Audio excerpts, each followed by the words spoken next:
I had a friend many years ago who smoked 40 cigarettes a day. And he reached a point in his life when he was determined to quit. So he tried cold turkey.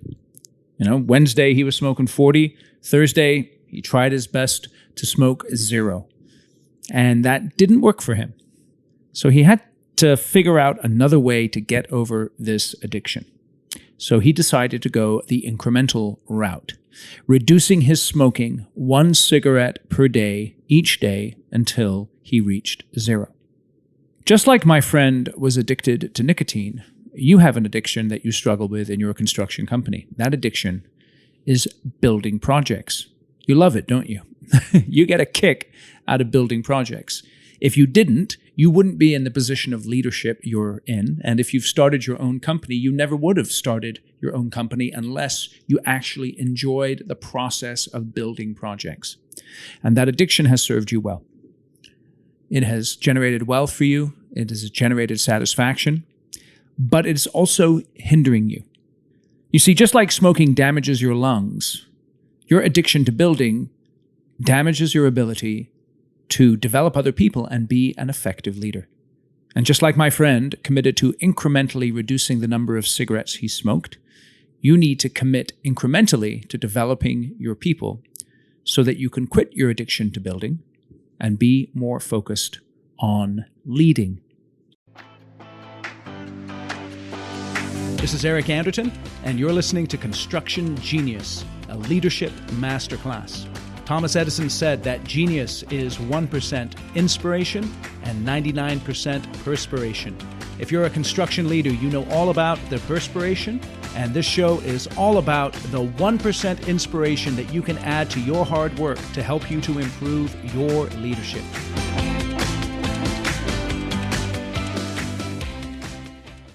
Welcome to Construction Genius. My name's Eric Anderton. In this episode, we're going to talk all about how to incrementally develop your people. And there's 3 things we're going to talk about. Number 1 is the 2 areas of development. Number 2 is the process of development. And number 3 is the outcome of development. And the process I'm going to share with you here today is something that you can apply in all areas of your construction business. But for the moment, I'd just like you to think of yourself.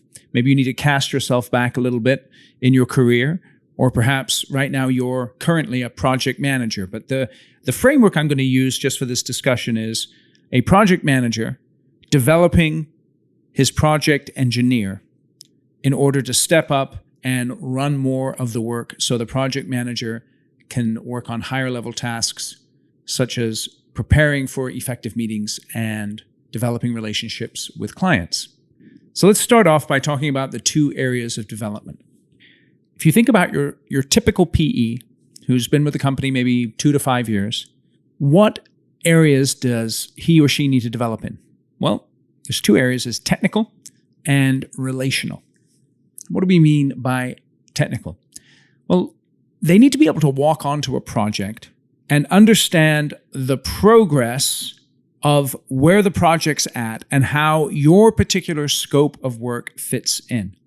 They should be able to walk on, and as a result of that, understand where they need to be proactive in promoting the best interests of your company. Now, you know that a PE fresh out of college doesn't have that instinct or that eye to understand where the project is and where your company fits in, but that's one area they need to develop in. That's a technical area. As a result of that, they'll be able to give the crew the right support. And as I said, they'll be proactive in promoting the best interests of your company and also able to report back to you with an accurate update of where the project is. Not only do they need to develop their technical skills, their technical eye, so to speak, they also need to develop their relational skills. And the very best construction professionals have that wonderful combination of technical acumen and relational insight.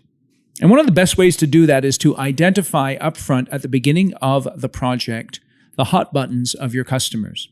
And whether you're a subcontractor working for a GC or a GC working for a developer or an owner, every one of your customers has certain hot buttons, things that are important to them. And Savvy construction pros are excellent at identifying those hot buttons and making sure that the customer is satisfied in those areas. And why is that important? Well, it's important because it helps you to get them on your side. You need the GC or the owner on your side if you're going to build a project profitably. And how can you get them on your side? Well, the first thing you can do is to make yourself available. And this is one thing that you always want to communicate to your project engineers as you're developing them, is make yourself available to the client. Make sure that you are responsive to them. Make sure that you're keeping your commitments. Make sure that you're communicating clearly. And be the person who is bringing to them positive feedback and suggestions that can benefit them. See, you don't want to be the guy who is late showing up, who is incomplete in their communication. You don't want to be that person. And it's so important to get the owner or the GC on your side, because once that is taking place, it gives you leverage to give them input on things like planning and things like schedule. And as a result of that, that can help you to minimize your costs and speed up delivery. So if you're going to be able to develop your people internally, you have to make sure that they're developing their technical skills and their relational skills. So the next thing we want to talk about is the process of development, because this process of development, as you can tell, it's a heavy process, right? Again, you get a young man or young woman who've got the best intentions in the world, but they've still got stuff to learn. They've got to get their technical chops up. They've got to get their relational skills up, and they've got to be able to combine those to win over their customers, build the respect with other project partners and folks in the field. So how can that process occur? Well, I'd like to suggest a very simple process that takes time, but it's incremental in nature and something that every one of you as a leader can do. And it's called the drive around process. Here's how it works.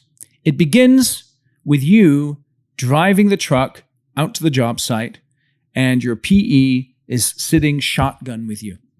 And as you're driving onto the job site, you're pointing out all of those areas that you just instinctively see that give you information and that help you to understand what needs to occur in order for the project to be built profitably. But you're driving along with them and you're just educating them. You're kind of taking them by the hand. You're pointing out the various things that they need to look for. You're bringing them into the conversations with the owner or with the GC, and they have an opportunity to observe you in your negotiations, in how you're showing up, in how you're responding to information requests, all of the things that drive that wonderful combination of technical skill and relational skill. And as you're driving off of the job site after a job visit, what do you do then? You debrief it with them. You make sure that they understand what you're looking at, why you're doing what you're doing, what's important for them to be thinking about as they're going on a job site, as they're running a project. After you've done that for a period of time, and the period of time is going to vary, obviously, you switch up the roles where they're driving and you're shotgun. And what that means is that you're observing them as they go onto the job site, as they interact with the crews, as they figure out what needs to be done and where your company needs to position itself in terms of its scope of work to maximize your effectiveness and profitability. And you give them an opportunity to interact with the owner, because one of the big hindrances to you breaking that addiction to building and breaking your need to be involved in every single project is the fact that you're the one who's really good at developing the relationships with the owners. But you want to give them that opportunity to develop the relationship so that they become the go-to person.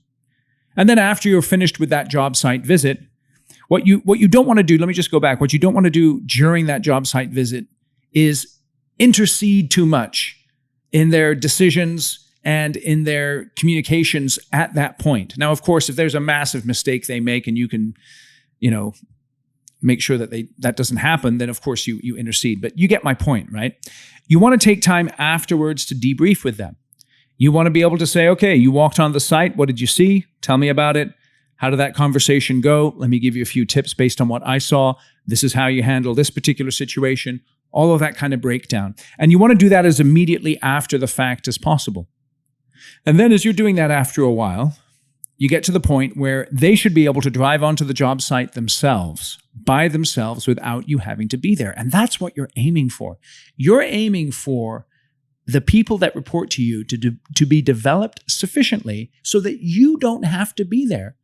But you've trained them to see a project through your eyes. They understand how you develop relationships. They understand what's important to your company because they've watched you do it. They've then been on the job site practicing themselves and you've given them feedback. And now they're able to go onto the job site, interact with your crews, interact with project partners, other subs, the owners, and really do an effective job of running a project. So again, that process of development, you drive their shotgun. Then they drive and your shotgun, and then they're all by themselves reporting back to you. All right, so we've talked about the two areas of development. We've talked about the process of development, and now let's talk about the outcome of development. And this is one of the wonderful things that you want to be aiming for. The way I think about the outcome of development is pretty simple. Number one, they are comfortable. So when you're having a meeting with them in the morning and you're asking them, hey, where are you going today? And they're saying, oh, I'm going to go out to this job site. They have an air of confidence about them. They don't have the deer in the headlights look. They don't have that look in their face where they're hoping that you come with them, right? Because they don't want to talk to that scary superintendent, or they don't have a relationship with the owner and therefore they can't negotiate effectively over change orders and things like that. You want them to have that confident air. And the second outcome of development is that you're comfortable. And you know that person can go out to the job site and that they see things the way that you see them and that they'll take care of those issues the way that you want them to take care of it. And as a result of that comfort level, what happens? You're free.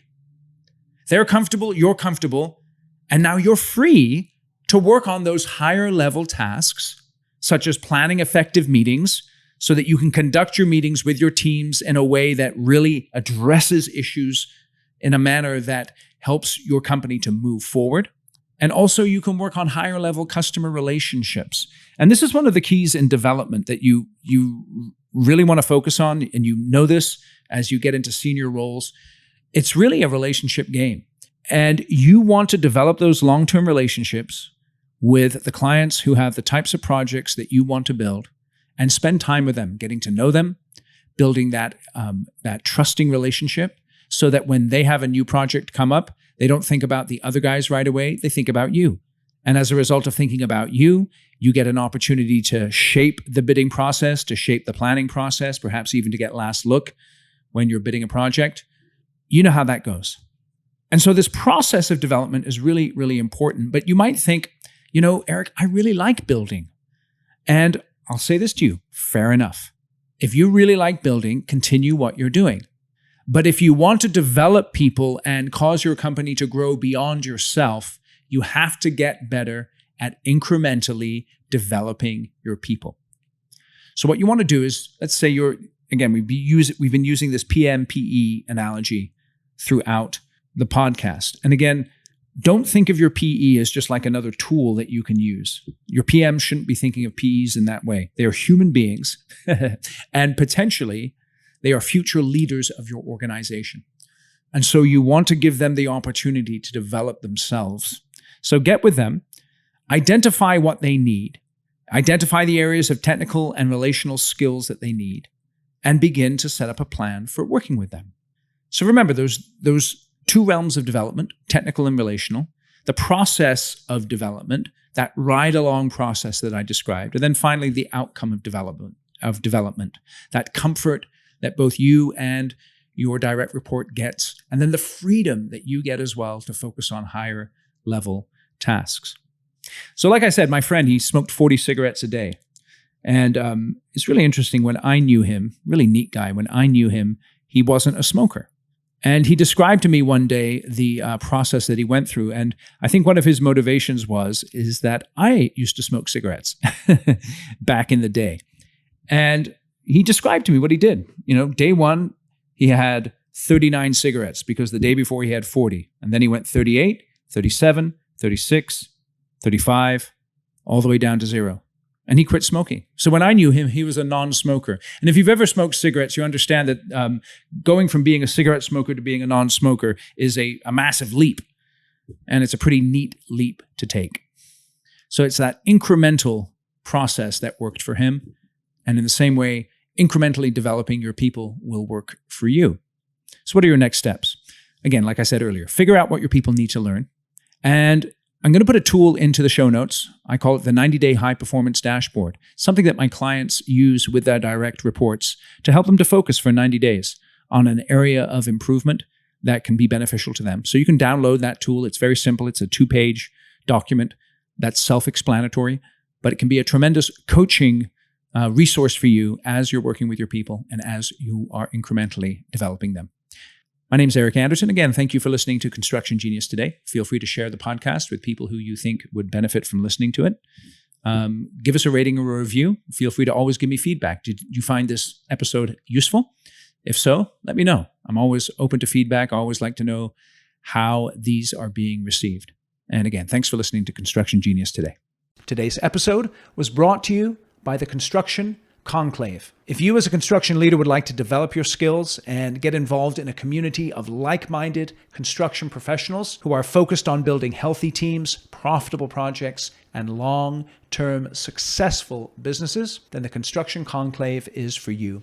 It's a private, invitation-only group of construction leaders that are focused on developing their leadership skills. We do training every single month online that looks at how to become a better leader in a very practical, straightforward way. We also have other events that build community and camaraderie so that you can associate with others who are interested in developing their skills as leaders. If you'd like more information and to see if you qualify for participating in the conclave, feel free to reach out to me, eric@ericanderton.com.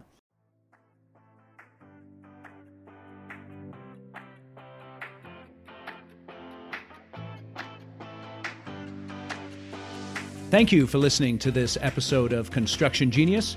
Hope you found that 1% of inspiration to help you in the next few days. If you like the show, please give us a 5-star review on iTunes, share it with other construction leaders who you think would benefit, and thanks again for listening.